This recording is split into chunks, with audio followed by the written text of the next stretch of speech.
Sustainable development, sustainable का meaning होता है दीर्घकालीन, लंबे समय तक चलने वाला, टिकाऊ, और डेवलपमेंट का मीनिंग हुआ विकास, ऐसा विकास जो काफ़ी लंबे समय तक चले।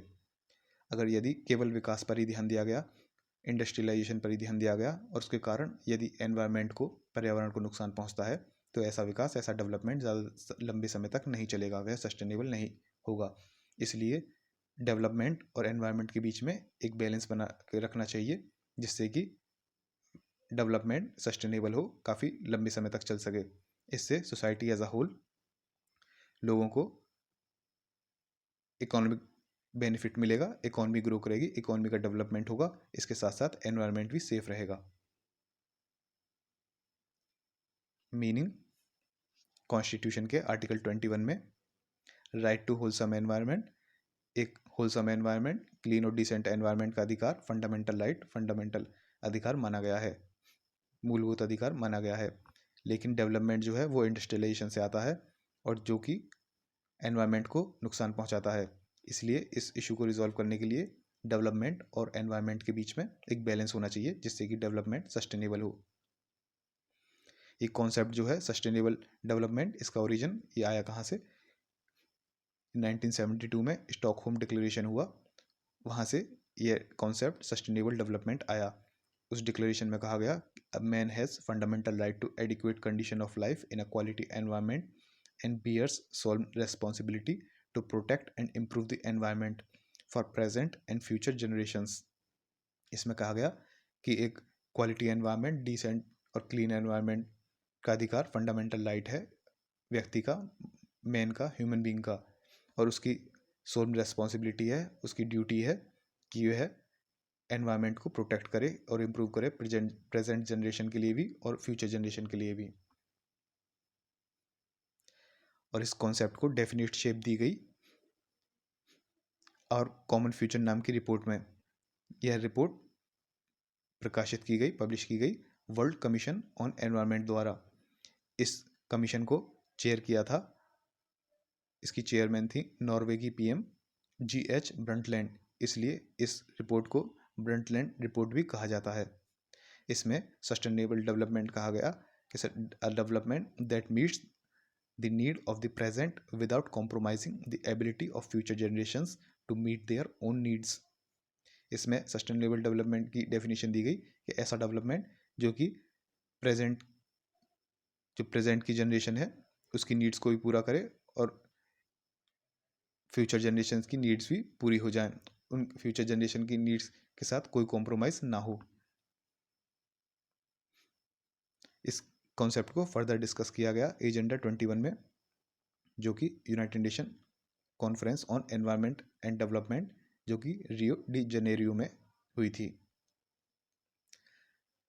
अलग अलग प्रिंसिपल्स जो हैं सस्टेनेबल डेवलपमेंट के, जो कि ब्रंटलैंड रिपोर्ट में दिए गए, वे हैं इंटरजेनरेशनल इक्विटी, प्रिकॉशनरी प्रिंसिपल और polluter pay principle. Intergenerational equity देखते हैं। It is right of every generation to get benefit from natural resources. Present generation should not abuse resources so as to deprive future generation. हर generation का अधिकार है natural resources से benefit प्राप्त करने का, बेनिफिट पाने का। प्रेजेंट जनरेशन जो है उसको रिसोर्सेज को अब्यूज़ नहीं करना चाहिए, उनका गलत इस्तेमाल नहीं करना चाहिए, जिससे कि फ्यूचर जनरेशन उससे डिप्राइव हो जाएं, उससे वंचित रह जाएं। ये था इंटरजनरेशनल इक्विटी। सभी जनरेशन के बीच में इक्विटी होनी चाहिए, सभी जनरेशन को बराबर बेनिफिट मिल सके नेचुरल रिसोर्सेज से। प्रिकॉशनरी प्रिंसिपल, इसका मतलब हुआ प्रिकॉशन लेना, पहले से प्रिकॉशन लेना। अगर कहीं एनवायरमेंटल डैमेज हो रहा है, एनवायरमेंट का डिग्रेडेशन हो रहा है, तो उससे पहले ही प्रिकॉशन ले लेना, जिससे कि वह डैमेज ना हो। उसके लिए वेट नहीं करना कि पहले डैमेज हो जाए उसके बाद एक्शन ले। डैमेज होने से पहले ही एक्शन ले लेना प्रिकॉशनरी प्रिंसिपल होता है। State should take precautionary approach to protect environment. State को प्रिकॉशनरी अप्रोच लेना चाहिए एनवायरनमेंट को प्रोटेक्ट करने के लिए, डैमेज होने से पहले ही एक्शन ले लेना चाहिए। नो वेट एंड वॉच वाली पॉलिसी नहीं अपनानी चाहिए। State must anticipate, prevent and attack the causes of environmental degradation.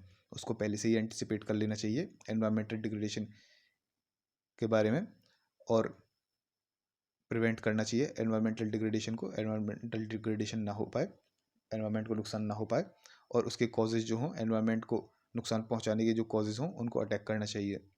Where threats of serious and irreversible damage, then lack of scientific certainty cannot be used as a reason for postponing measure to prevent it। जहाँ कोई ऐसा खतरा है, serious और irreversible damage, ऐसा damage जो irreversible हो, एक बार हो गया तो फिर उसको रिवर्स ना किया जा सके, और बहुत सीरियस हो, कहीं ऐसा खतरा है, तो केवल इस बेस पे इनएक्शन नहीं होना चाहिए। इस बेस पे क्या कहते हैं, एक्शन को डिले नहीं करना चाहिए कि कोई साइंटिफिक सर्टेनिटी नहीं है कि हाँ ऐसा होगा ही, या फिर डिग्रेडेशन होगा ही या नहीं होगा, ऐसा पोस्टपोन नहीं करना चाहिए उस डिग्रेडेशन को रोकने के लिए। ओनस जो है प्रूफ का, ये एक्टर या डेवलपर पे है, जो आदमी उस वह कार्य कर रहा है जिससे कि एनवायरमेंटल डिग्रेडेशन हो सकता है, उसके ऊपर उसको प्रूव करना है कि उसके एक्शन जो है, जो वह काम कर रहा है वह एनवायरमेंट के लिए हार्मफुल नहीं है। ये होता है आपका precautionary principle. Wait and watch वाली पॉलिसी फॉलो नहीं करनी कि वेट कर रहे हैं कि कब नुकसान हो जाए उसके बाद एक्शन लें, इसमें होता है पहले से ही एक्शन लेना है। पॉल्यूटर पे प्रिंसिपल, इसके नाम से ही पता लगता है, जो पॉल्यूट करेगा उसको पे भी करना पड़ेगा। जिसको नुकसान हुआ है, जिन जो लोग प्रभावित हुए हैं उनको भी, और जो एनवायरनमेंट डैमेज हुआ है उसको वापस रिस्टोर करने के लिए, दोनों चीज़ों के लिए पे करना पड़ेगा पॉल्यूटर को, जो पॉल्यूट कर रहा है एनवायरनमेंट को। Polluter should be liable not only for the compensation to the victims but also for the cost of restoring of environmental degradation. Polluter जो है वह लायबल है, जिम्मेदार है, ना केवल कंपनसेशन के लिए विक्टिम्स के, जो प्रभावित हुए हैं उनको कंपनसेशन तो देगा ही, उसके साथ साथ एनवायरमेंटल डिग्रेडेशन जो हुआ है, एनवायरमेंट को नुकसान जो पहुंचा है उसको रिस्टोर करने के लिए जो कीमत होगी उसको भी पॉल्यूटर पे करेगा। Once he is proved guilty liable to pay compensation irrelevant whether he is involve in developmental process और नॉट। अगर वो एक बार गिल्टी प्रूव हो जाता है तो वह कंपनसेशन देने के लिए लायबल है, जिम्मेदार है। इससे कोई फ़र्क नहीं पड़ेगा कि वह डेवलपमेंटल प्रोसेस में लगा हुआ था, उसके काम डेवलपमेंट के लिए था, विकास के लिए था, इस चीज़ से कोई फ़र्क नहीं पड़ेगा। अगर उसने एनवायरनमेंट को नुकसान किया है तो उसको रिस्टोर, एनवायरनमेंट को रिस्टोर करने के लिए पे करना पड़ेगा। ये हुआ आपका पॉल्यूटर पे प्रिंसिपल। सस्टेनेबल डेवलपमेंट को इंडिया में एप्लीकेबल करने के लिए जुडिशरी का क्या रोल है, जुडिशरी ने सस्टेनेबल डेवलपमेंट को इंडिया में कैसे एप्लीकेबल किया, कैसे अप्लाई किया। Most environmental cases have come before courts through PIL, either under Article 32 or 226 of Constitution। ज़्यादातर एनवायरमेंटल केसेस जो हैं इंडिया में वो कोर्ट्स के बिफोर PIL के थ्रू, पब्लिक इंटरेस्ट लिटिगेशन के थ्रू आए हैं, या तो आर्टिकल 32 जहाँ पे सुप्रीम कोर्ट के पास पावर होती है, और या फिर आर्टिकल 226, इसके अंडर, इन दोनों के अंडर क्या कहते हैं, एनवायरमेंट के केसेस PIL के थ्रू आते हैं। लैंडमार्क केस, जिसमें सुप्रीम कोर्ट ने सस्टेनेबल डेवलपमेंट की डॉक्ट्रिन, सस्टेनेबल डेवलपमेंट का कंसेप्ट अप्लाई किया, वो था Vellore citizen welfare forum versus union of India. इस केस में क्या था, कुछ टैनरीज जो थी तमिलनाडु में, टैनरीज ये वैसी इंडस्ट्री फैक्ट्री होती है जहाँ पे लेदर वगैरह बनाया जाता है। तमिलनाडु में कुछ टैनरीज थी, वो अपने एफ्लुएंट्स वगैरह जो है, गंदा पानी जो था फैक्ट्री का डिस्चार्ज जो था, वो पालार नदी में, रिवर पालार में वो डिस्चार्ज कर रहे थे, वहाँ पर वो बहा रहे थे। पालार नदी जो है उस एरिया का मेन सोर्स है ड्रिंकिंग वाटर का, पीने वाले पानी का। सुप्रीम कोर्ट ने कहा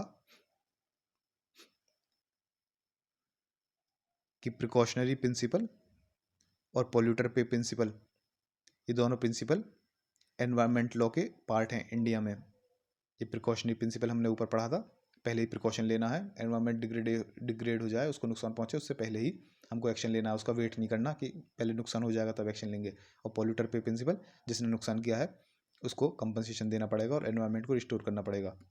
तो सुप्रीम कोर्ट ने कहा कि पॉल्यूटर पे प्रिंसिपल और प्रिकॉशनरी प्रिंसिपल ये दोनों ही एनवायरमेंट लॉ के पार्ट हैं। Remediation of damaged environment is part of process of sustainable development. Polluter is liable to pay compensation to individual sufferers as well as pay cost of reversing the damaged environment। जो damaged environment है, environment damage हो चुका है, उसको remedy करना, वापस restore करना, ये सस्टेनेबल डेवलपमेंट का पार्ट है। और पॉल्यूटर जो है वो लायबल है पे करने के लिए। इंडिविजुअल सफरर्स, जिनको नुकसान हुआ है, जिन लोगों को, जो विक्टिम्स हैं, उनको कंपनसेट करना, और जो एनवायरनमेंट डैमेज हो गया है उसको वापस रिस्टोर करना। Tanneries shut down until setup pollution control devices. Tanneries को, ये फैक्ट्री जो थी लेदर वाली, इनको बंद करने का ऑर्डर दे दिया गया जब तक कि ये पॉल्यूशन कंट्रोल डिवाइसेस अपने यहाँ नहीं लगाए, जिससे कि पॉल्यूशन कंट्रोल हो सके। वो डिस्चार्ज जो हो रहा है एफ्लुएंट्स का, ये इनका ट्रीटमेंट ना हो सके तब तक ये टेनरीज शट डाउन रहेंगी। ये था Vellore citizen welfare forum versus union of India वाला केस। अगला केस देखते हैं हम, Tarun Bhagat Singh versus union of India.